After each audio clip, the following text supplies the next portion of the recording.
The court case continues in Kansas City. It never ends. No, it will end. It was going a little bit long, but it will end at some point. And on Friday, Gary Keller from Keller Williams, the ever famous Gary Keller from Keller Williams, testified on Friday, and we want to cover his testimony to start today's show. We want to get into affordability. We had a very busy economic calendar this week, including non-farm payrolls on Friday. And we're going to talk about the 10-year treasury and where is this economy going? So let's get into the show. And first, let's bring up Gary Keller's testimony from Friday, according to Inman. Thank you, Andrea B., for being out there in beautiful Kansas City.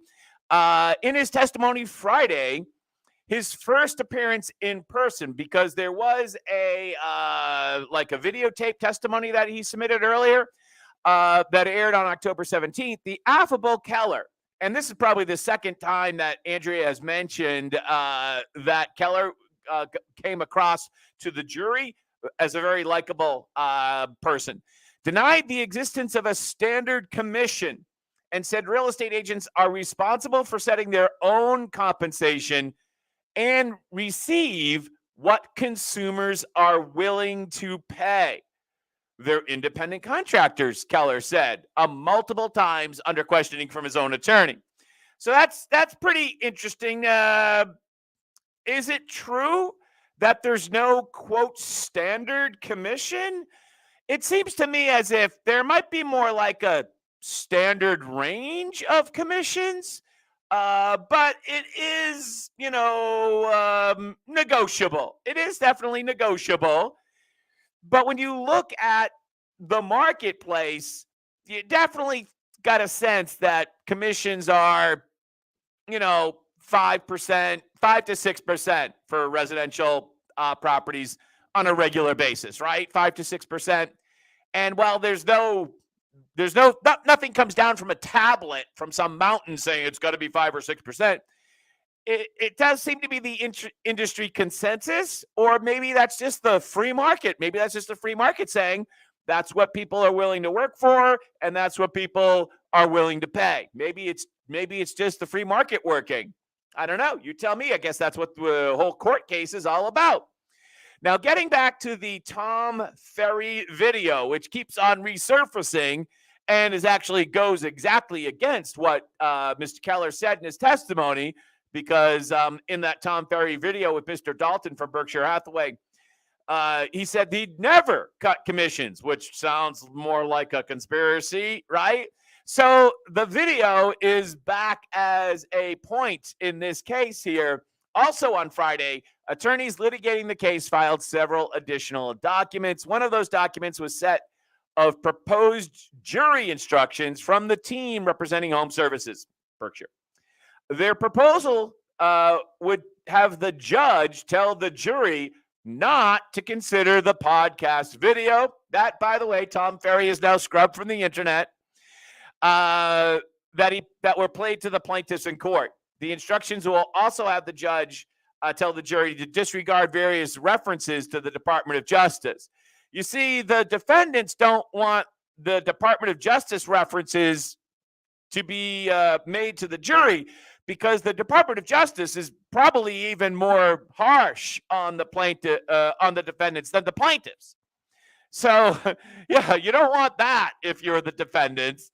So they want to scrub any reference to the Department of Justice, and they also want to scrub this video, which, let's admit, it was an incredibly damaging video for the defendants.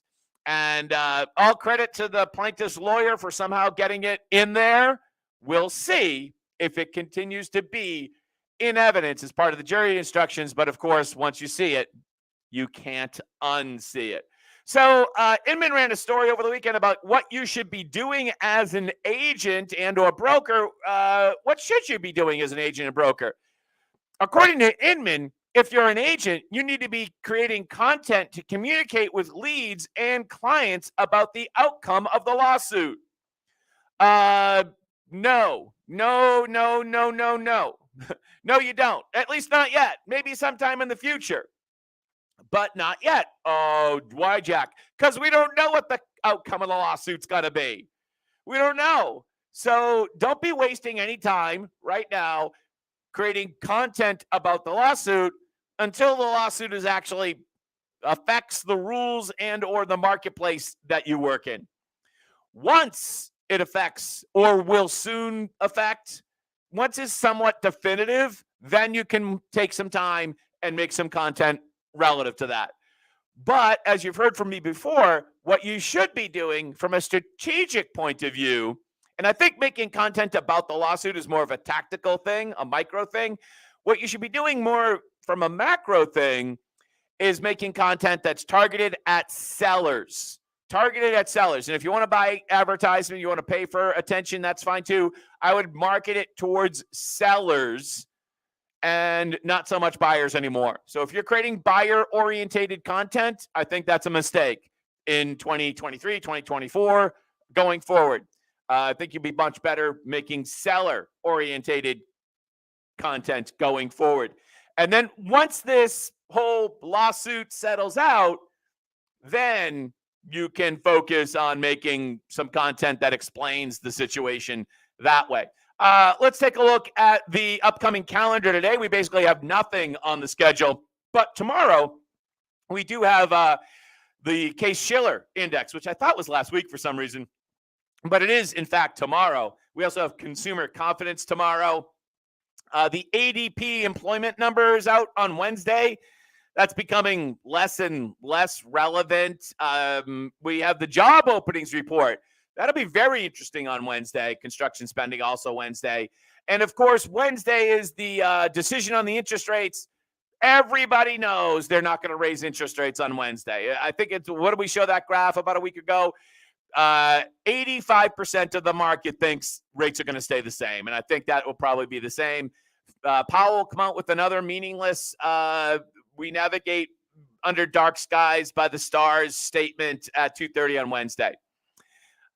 Initial jobless claims Thursday, and the big non-farm payrolls on Friday. That'll be the big number. I don't even think the Powell situation on Wednesday is really even the biggest news. I think the biggest news for us is the Case-Shiller number, which again is always a wicked lagging indicator, to whip out my Boston accent just a touch. But the bigger number is the non-farm rate. That's the biggest news of the week on Friday, non-farm payrolls. Let's talk about affordability. Good morning, Sharon. Hey, thanks for joining us this morning. Happy Monday. Let's talk about affordability. It is a huge issue for our society, not only for our business, but our society. And I have a little exercise that I want to kind of demonstrate, about this. But I saw this video yesterday on Twitter, and of course, everything you see on Twitter is true. But I think this speaks volumes to what especially young people are struggling with in terms of affordability, and even the parents of young people. Here we go here. $2,000 a month, and my rent is $1,660. Sadly, this is getting to be the story of pretty much everybody out there. I haven't rented since I was in my 20s, so I've been out of the housing market forever on this shit. But I tried to help my niece get a place about 6-8 months ago, something like that. And she was telling me everything she found was $1,900, $2,300. And I'm like, Jesus Christ, sweetheart, you just let me look for you. There's something out there, $500-600 a month that's decent. I'll find it. There's not. Like, how? I mean, why? Why did we get to this point? Why is just a decent place to sleep and cook and survive exist?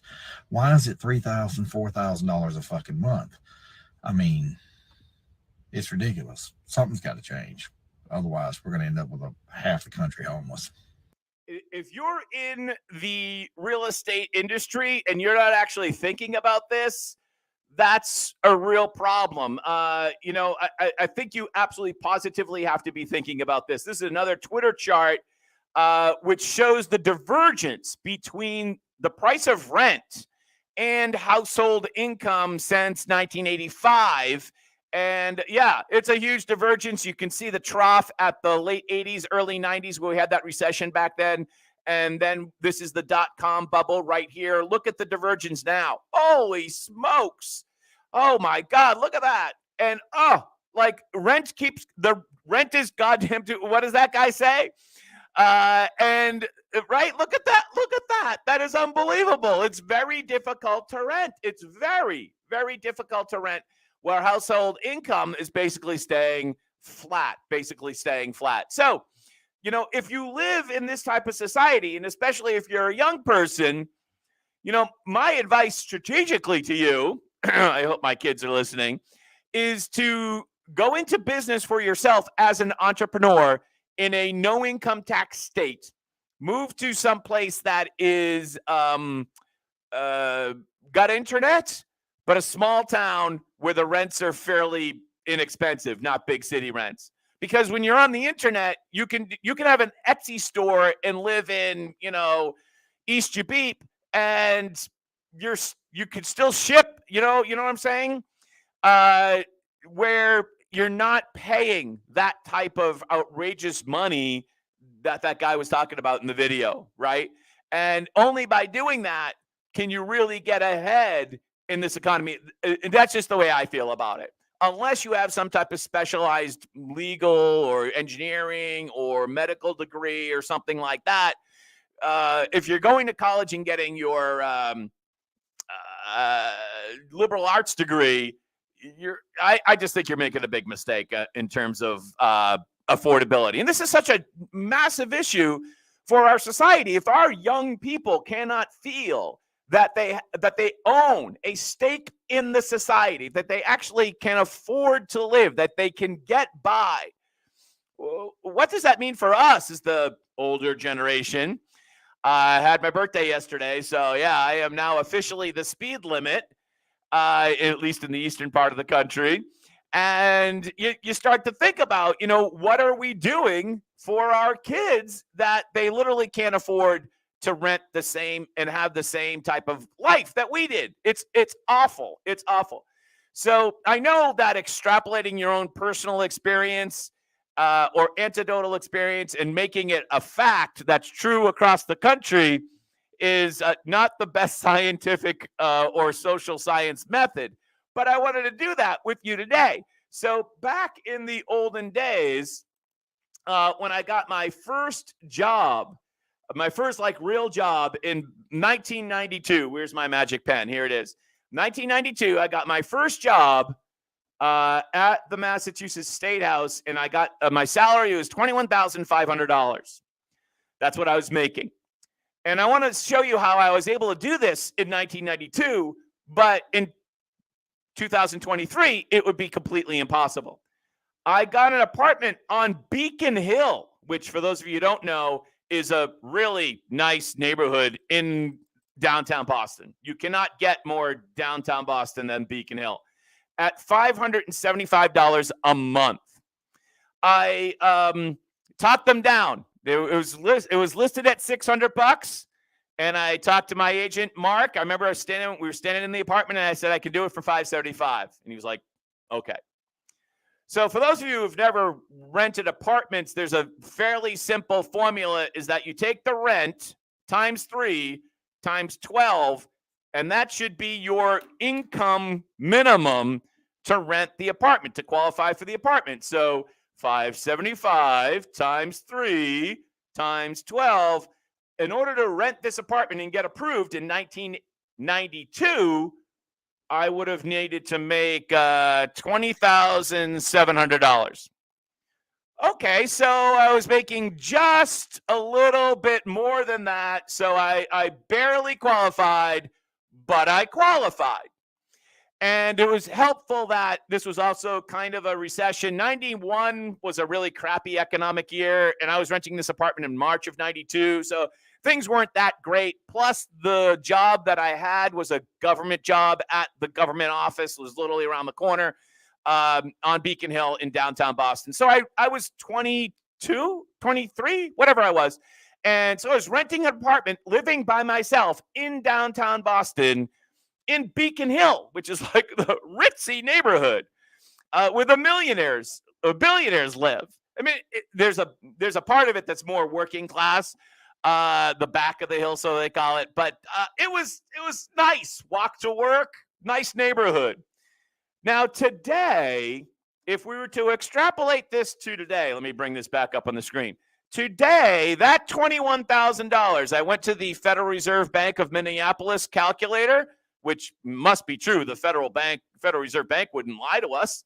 And today, that $21,500 is worth $46,600. Okay, so the salary on that today, if we were to extrapolate, is $46,600 in today's dollars. So, Jack, what's the rent today? Well, I went over to our friends at Zillow. Here it is here. And I found, that's better. I found an apartment. Sorry, trying out new technology here. Found out an apartment that was very, very similar. 500 square foot studio apartment, 1 block over from where I used to live. And I actually found a handful of these, about a half a dozen on the same neighborhood. $2,150 for this apartment. And, oh, gee, now I'm really screwing it up here, huh? How do we do that? Okay, hold on. 21. There we go. That's better. $2,150 for a comparable apartment. Now multiply that by 3, multiply that by 12. So I would need to make, in order to afford this apartment in this year, times 3 times 12. I would need to make $77,400. That is not qualified. That's not going to work. So you get, not only did I show you that chart from Twitter, but you also, like, this real life example. Somebody that's 22 today is not living the same quality of life that we were able to afford in 1992. They don't qualify. They don't even come close to qualifying for that same Beacon Hill apartment, given their salary today versus what it was in 1992. They don't even come close. That's because the price of the rent is skyrocketed and your wages have more or less held steady. Yeah, I mean, let me just show you those numbers just one more time. I'm going to screw up the chart again. There we go. That's better. I mean, it's just staggering. Your $21,500 is worth $46,600 this year. The rent what is the rent? Is it quadrupled or something like that? Almost quadrupled. And you don't qualify to rent that apartment anymore. That's sad. That's horrifically sad and awful for our economy. Really bad for our economy, bad for our society, for sure. So what's going to happen? How do we get out of this jam, which is what that guy in the video asks. And I think the answer is rather pessimistic, rather pessimistic. Let's take a look at this real estate news article. Retro housing market stuck in the early 80s time warp. It sure is. Yes. And the recovery could take a while, said their expert, especially the spread between the 10-year. So there's about a 300-point spread between the 10-year and the actual 30-year fixed mortgage. Could make things sticky, signaling a slightly different recovery scenario. And the first thing the Federal Reserve needs to get inflation closer to 2% rather than its current 3.7, which they'll admit to at least. In other words, mortgage rates are likely to remain higher for longer. Yeah, I think that's what this chart says right here when you go to Mortgage News Daily. That is a chart. Have you ever seen a chart with a stronger trend? I mean, can we draw a trend line on that? It's not that hard. Not a fun chart, according to Mortgage News Daily. But look at it this way. The higher we go, the closer we are to the top. I don't know about that. It kind of sounds like the Beatles Helter Skelter song, right? When you get to the top, go to the top of the slide. Right. Helter Skelter. I don't know about that. That might sound like a meaningless platitude. Yeah, I'm sorry, Mortgage News Daily. I think it does sound like a meaningless platitude, but there's a kernel of knowledge, of logic behind it. Okay. I don't know if there's a kernel of logic. There could be a tiny kernel of logic behind it. let's talk about why this actually might not get fixed. And the number one reason it might not get fixed, and I lived through this in 2008, there were all sorts of things in 2008 that the government did to help us get out of the situation because people wanted help. The government had to do something, even though it was effectively the government that got us into this problem. The government had to do it. People were insistent that the government do something in a way very similar to what happened in the virus. What is the government doing? Yeah. So careful when the comes along and says we're here to help. Careful about that. Because if you take any basic economics course, and I hope they're still teaching basic economics in high school and in college, but every basic economics course, at least when I took them, and I went to still a fairly liberal, far left university, college, and they were still teaching sound fundamental economics at the time, 30 years ago. They always say that anytime you have an economic downturn, it's better to have a quicker, bigger bang, so to speak, a splat, rip the Band-Aid off, because that will clear out all of the inefficiency in the marketplace and you can build back better. You can build back quicker, better, stronger if you let things fail. If you let things fail, then it teaches people the next time not to make those types of mistakes. See how that works? Little human nature psychology thing going on. So let's listen to our favorite economist explain this exact same phenomenon here. Peter St. Onge. He needs a better shirt, but other than that, let's listen to Peter. One of the more sobering thoughts at the moment is that as bad as things are in Joe Biden's stagflation miracle, we haven't even hit the full recession yet. Uh-oh, that's not good. When we do, on present trends, we could come out the other end with a Japan-style zombie economy. A what? A Japan-style zombie economy? Why? One dominated by lobbyists and activists. That's because the modern recession playbook is pretty much set in stone, a set of suicidal policies that make the recovery as slow and as feeble as possible, while transferring the maximum amount of resources from the people to the federal black hole. The standard recession story goes like this. This is the part I want you to listen to. When central banks crash the economy, it sends unemployment and bankruptcy soaring, filling food kitchens across America. That leads to deafening calls for federal action. What is the government going to do? Haven't they done enough already? Because when the pain is bad enough, the people beg to be controlled. Above all, they say, do something. And ever since the Great Depression, do something has meant two things. One, cut interest rates to zero, and two, expand federal spending as much as humanly possible.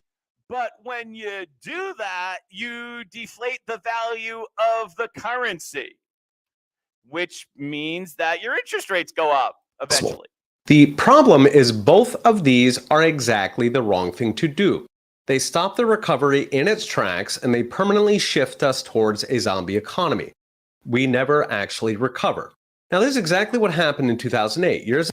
That is exactly what happened in 2008. We never really got rid of the inefficiency in the marketplace because the government came in and supported that inefficiency through 9-10 years of 0% interest rates, right? Because they devalued the value of money. They made borrowing money effectively free, which took all the risk out of borrowing money.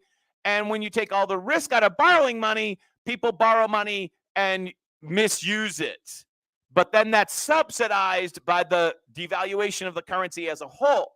It doesn't really solve the problem. It just kind of middles the problem, and we don't actually recover. We don't hit bottom and bounce back. We hit bottom and it's a dead cat bounce of the entire economy. Look at where our 10-year is this morning, 4.9. It's headed up. Of course it's headed up because of the deficits we're running through through Congress, right? Through Congress, through both parties. Both parties are almost equally as guilty in the massive federal deficit, which is devaluing your country and sending your interest rates higher. Lance Lambert from my favorite new website, Resi Club, asks, forecasters expect mortgage rates to go in 2024. Can we trust them? Lance, if you have to ask the question, the answer is no. The answer is no. Let me just show you how wrong they were and have been recently. The Mortgage Bankers Association, you would think that they would know the difference, right? They're the experts. They predicted that the average 30-year fixed rate would fall back to 5.2% in Q4 of 2023. That's now, remember? And interest rates are 7.98%. They were that far wrong. What's the difference between 8 and 5.2, Bueller? I think it's 2.8. They were 2.8% wrong. The so-called experts at the Mortgage Bankers Association. That's because nobody wants to admit what's happening with our economy is that we're devaluing our dollar through massive borrowing. And unless we somehow come up with an amazing amount of productivity from our economy, we are in for an incredibly bumpy ride with much higher rates. That's just my look at it. All right, so that is the news for today. I'm Jack Gately from Jack Gately Real Estate and the Online Real Estate News. The Online Real Estate Academy. Have a great day. Go make some money. Have a profitable week. We'll see you back here tomorrow, Tuesday at 8:30 a.m. Have a great day. Stay dry. It is pouring rain, steady rain here in beautiful Plymouth.